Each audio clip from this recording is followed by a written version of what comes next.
Hey, this is Rama from Creations Landscape Designs and the Earthquake Landscapes blog. I wanted to give you a tour of my updated patio since I last remade it. But before I do that, I make videos about drought-tolerant plants, California native plants, sustainability, anything and everything in between. So if you'd like to get more of that content in your feed, then hit the red subscribe button. So let me turn this camera around. So this is the gate that you enter. You walk up some steps. And it swings all the way, so I had to leave enough room for it to do that. This is just the water connection for myself and my upstairs neighbor. And then I had worms in this worm bin, but I accidentally killed them. This is a raised garden bed I got off of Hay Needle. I'll link it in the description below. So in here, I have celery in the back with onion and 1 shallot, cilantro, some spinach, and carrots. Now, the carrots, the celery, and the onion and shallot will need a few months before they're ready. And I may have slightly overplanted this, but that's okay. Gardening is an experiment anyway, so.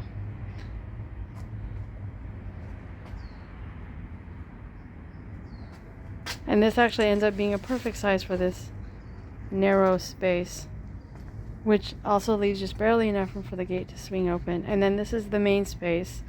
Plants have shifted and changed a little bit, but the layout has pretty much remained the same. I have some skylark ceanothus here, lots of dudleya, some Cleveland sage.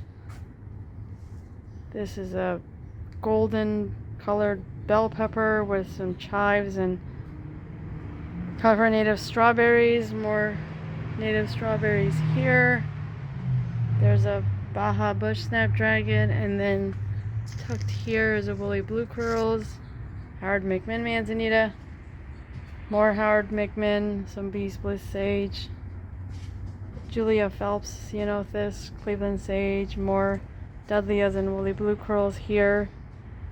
And then here in this kind of corners where I keep the extra soil and whatnot. And then this I use for when I want like a small potting bench sort of configuration. And then I keep all my gardening tools in here. I don't have that much. But yeah, this is what the space currently looks like. I love it. It works for me.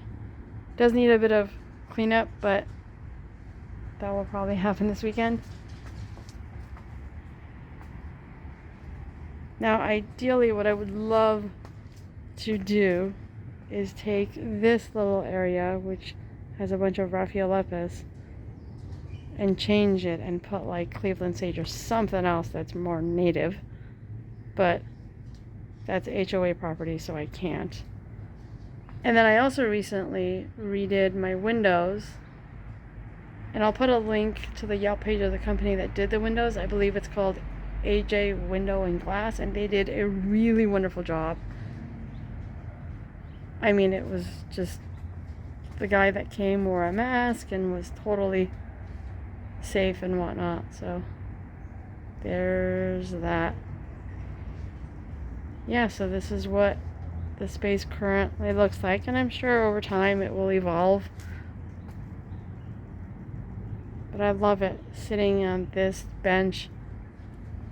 And also I'll put a link to the actual original video of when I made this over in May.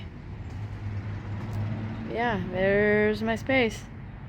And here's the thing, it's a small space. This whole entire front area is about 100 square feet. And yet I can still grow edibles and grow lots of stuff in pottery. So it is possible in a small space to grow pretty much almost anything. And my garden's a mixture of California natives, edible California natives, edible non-natives, and yet still I can grow a lot